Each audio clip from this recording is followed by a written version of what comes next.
اعوذ باللہ من الشیطان الرجیم بسم اللہ الرحمن الرحیم یا تعذیرون الیکم عذر پیش کریں گے طرف تمہاری اذا رجعتم جب تم لوٹ کے جاؤ گے الیہم طرف ان کی۔ اب یہاں پہ وہ بات کہی جا رہی ہے کہ نبی پاک صلی اللہ علیہ وسلم غزوہ تبوک سے واپس آ رہے تھے۔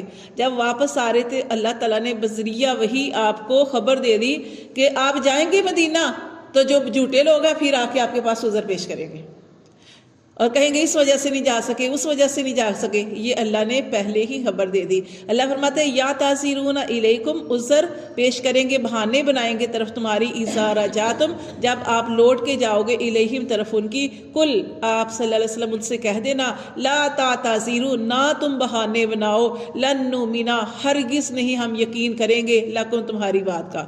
آپ ان کو بتا دینا اس وقت کہ جو تم بہانے بنا رہے ہو عذر پیش کر رہے ہو کہ ہمارا فلاں مسئلہ تھا، اللہ نے مجھے آگاہ کر دیا بذریعہ وحی، اب ہم تمہاری بات پہ یقین نہیں کریں گے۔ قد تحقیق نبأنا اللہ خبر دے دی اللہ نے من اخبارکم تمہارے حالات کی۔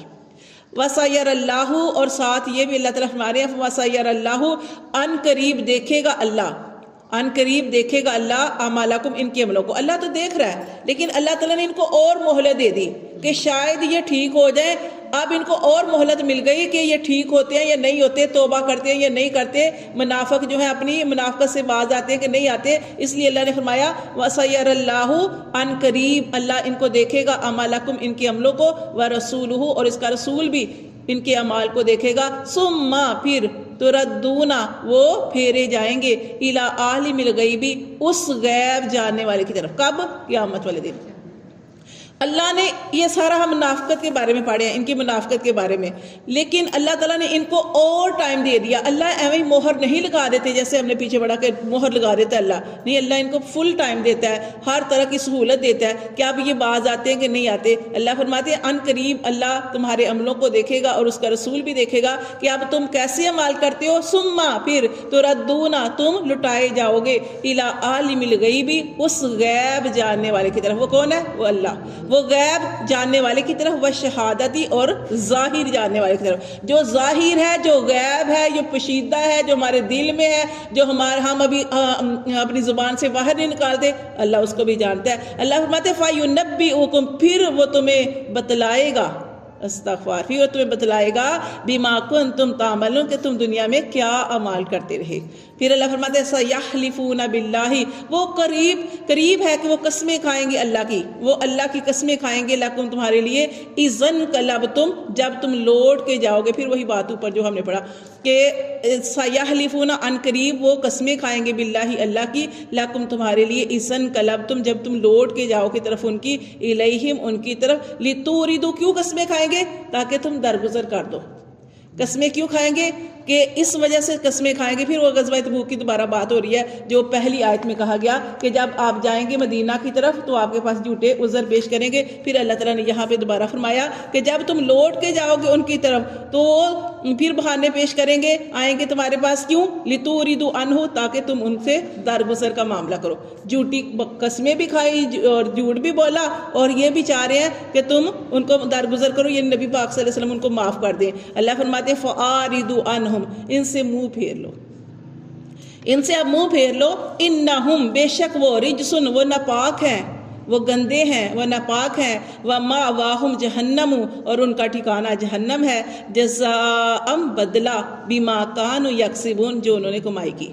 اللہ تعالیٰ نے ان کے اوپر ظلم نہیں کیا، یہ ان کے گناہوں کا بدلہ ہے، ان کے برے اعمال کا بدلہ ہے۔ اللہ فرماتے ہیں کہ اللہ ان کو جہنم دے گا اور یہ ان کے اعمال کی کمائی کی وجہ سے۔ پھر اللہ فرماتے ہیں یحلفون لکم وہ قسمیں کھائیں گے تمہارے لیے، لِتَرْضَوْا عَنْهُمْ کہ آپ ان سے راضی ہو جائیں۔ کیوں قسمیں کھائیں گے؟ کہ آپ ان لوگوں سے راضی ہو جائیں، منافقوں سے۔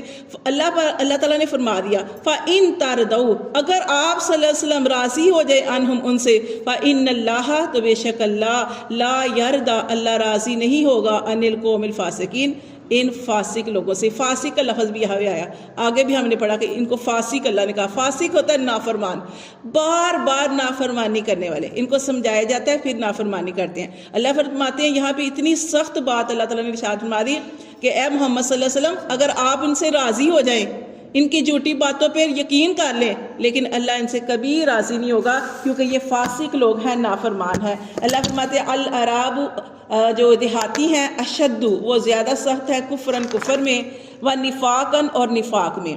اللہ تعالیٰ فرماتے ہیں جو دیہات میں رہنے والے ہیں، جو بدو ہیں، جو دیہاتی ہیں، کیوں کہا اللہ تعالیٰ نے، کیوں فرمایا؟ اس لیے کہ جب شہر کے اندر، آپ جیسے نبی پاک صلی اللہ علیہ وسلم کے دیکھا جائے تو جو نبی پاک صلی اللہ علیہ وسلم کے پاس لوگ تھے مدینہ کے اندر، تو وہ آپ صلی اللہ علیہ وسلم کی محفل میں آتے تھے، ان کو علم سیکھنے کا موقع ملتا تھا، اور جو دور دراز ہوتے تھے وہ نبی پاک صلی اللہ علیہ وسلم کے پاس نہیں آتے تو ان کو علم سیکھنے کا موقع نہیں ملتا تھا، وہ علم سے بہت دور لوگ تھے۔ اس لیے اللہ تعالیٰ نے فرمایا کہ العراب اشد، کہ جو دیہاتی ہیں، جو دور دور گاؤں میں رہنے والے ہیں، قصبوں میں رہنے والے ہیں، وہ زیادہ سخت ہے کفر میں، و نفاقن، اور نفاق میں، و اجدرو، اور اللہ فرماتے ہیں وہ اسی لائق ہیں۔ اس لائق ہے اللہ یعلموا حدود ما انزل اللہ، وہ اسی لائق ہے کہ وہ نہ جانے اللہ کی حدود جو اللہ نے نازل کی، اللہ رسولی، اپنے رسول پر۔ جب انسان کسی چیز کی طلب نہیں کرتا، بے شک دور رہنے والے ہوں، طلب نہیں کرتا، تو پھر جو ہے اللہ تعالیٰ اس کو عطا نہیں کرتے۔ اس لیے کسی بھی چیز کی، جیسے آپ نیکی کرنا چاہتے ہیں، کوئی اچھا عمل کرنا چاہتے ہیں، جیسے تو آپ اللہ تعالیٰ سے جو ہے اللہ تعالیٰ کی طرف دعا کیا کریں کہ اللہ تعالیٰ مجھے نیکی کے کام کرنے کی توفیق دے، اللہ مجھے دین پہ چلنے کے پر استقامت عطا فرما۔ یعنی اس طرح نیکی کا کوئی بھی کام جو ہے اس کی آپ نیت کریں، اللہ توفیق عطا فرماتے ہیں۔ اللہ فرماتے ہیں یہ گاؤں میں رہنے والے، یہ شہر سے دور رہنے والے جو ہیں، ان کے اندر نفاق زیادہ ہے۔ اس لائق کیوں ہے؟ کیونکہ یہ اللہ کی حدود کو نہیں جانتے، کہ جو اللہ نے اپنے رسول پہ نازل کیا اس کو نہیں جانتے۔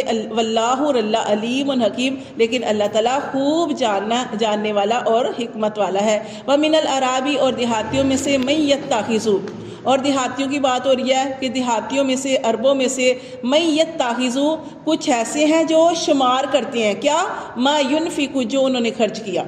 کچھ لوگ ایسے ہیں جو مال تو خرچ کرتے ہیں، یہاں پہ زکوٰۃ کی بات ہو رہی ہے کہ جیسے اللہ تعالیٰ نے مالداروں کے جو مالوں کے اندر اللہ تعالیٰ نے کیا رکھا ہے؟ حق رکھا ہے غریبوں کا، اس کو کہتے ہیں زکوٰۃ۔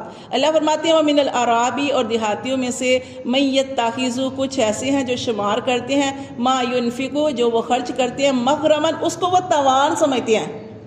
اب اللہ تعالیٰ نے دیکھے جو اللہ تعالیٰ پر ایمان لانے والا ہے، اللہ کے رسول کی اطاعت کرنے والا ہے، وہ تو اس بات پہ فوراً عمل کرے گا نا کہ اللہ نے ہمیں اگر مال کے اندر وسعت دی ہے، یا ہمارے پاس سونا ہے یا چاندی ہے، یا اتنی مقدار میں ہمارے پاس رقم موجود ہے، اس میں غریبوں کا حق ہے، اور وہ حق کیا ہے؟ اس کو اللہ نے زکوٰۃ کا نام دیا ہے کہ وہ زکوٰۃ ادا کرنی ہی پڑے گی۔ اگر آپ زکوٰۃ ادا نہیں کرتے تو آپ کا جو آپ کے پاس مال ہے اس کا کوئی نہ کوئی نقصان ہو جائے گا، تو یہ حق ہوتا ہے۔ اللہ فرماتے ہیں لیکن یہ جو دیہاتی ہیں، ان کے پاس جو چیزیں ہیں، اس میں سے اگر وہ خرچ کرتے ہیں، یعنی ان کی مرضی نہیں ہے، زکوٰۃ دینے کی مرضی نہیں ہے، لیکن صرف وہ دکھاوے کے لیے خرچ کرتے ہیں، اس کو مغرمن، اس کو کیا سمجھتے ہیں؟ تاوان، جرمانہ، کہ یہ پتہ نہیں کیوں ہم سے لیا جا رہا ہے، یہ تو ہمارا ہے۔ اللہ فرماتے ہیں وَيَتَرَبَّصُ، اور یہ ایسے لوگ ہیں کہ جو انتظار کرتے ہیں، بِكُمُ الدَّوَائِرَ، آپ صلی اللہ علیہ وسلم کے اوپر برے حالات کا انتظار کرتے ہیں، گردش کا انتظار کرتے ہیں کہ ان کے اوپر برے حالات آ جائیں۔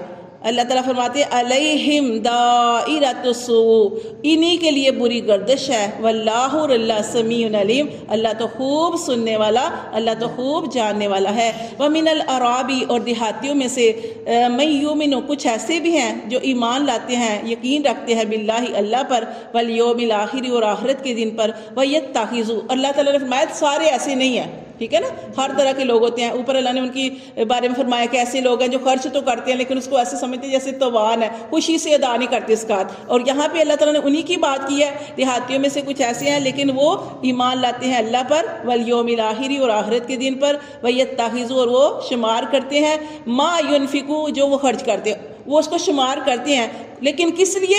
قربات عند اللہ، کہ وہ اللہ سے نزدیکیاں حاصل کرنے کے لیے، اس کو اللہ کی رضا کے لیے اس مال کو خرچ کرتے ہیں، وصلوات الرسول، اور رسول صلی اللہ علیہ وسلم سے دعائیں لینے کے لیے۔